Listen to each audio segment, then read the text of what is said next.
How to use your Wicked Edge blade stabilizer.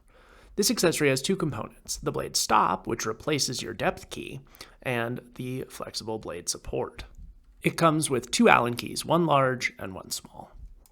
Now, an important note, your blade stabilizer may look slightly different than the one I'm using here. This is completely fine. They will all function in the exact same way and the process will be exactly the same.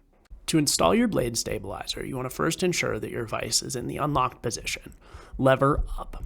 Then, you want to make sure that these two prongs are lined up with the pins on the front side of your vise. You will simply push forward until the blade stabilizer snaps into place. I will start with the blade stop. To begin, loosen the pivot screw on the blade stabilizer and flip it up and out of the way towards you.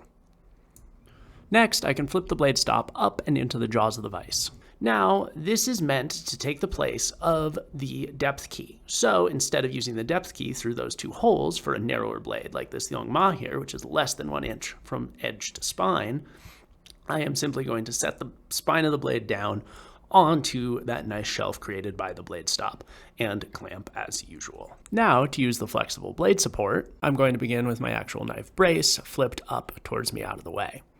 I will then clamp my long flexible blade, as usual with the belly of the blade, at about the back of the vise. Whether or not I use the blade stop depends on the knife itself. Taking my blade support in one hand and my large Allen key in the other, I am going to put the blade support's V-notch on the spine of the knife as close to the handle as possible. I will then tighten down the pivot point as much as I can. Your flexible blade should have a lot less play in it now, but as always, use very gentle strokes and let the weight of the stones do the work for you. If you want to use the blade stop as a standalone unit, all you have to do is take your small Allen wrench and remove the set screw from the bottom of the unit. You can now remove the knife support and reinstall the knife stop back in place to use on its own. Feel free to reach out to support@wickededgeusa.com with any questions, and happy sharpening.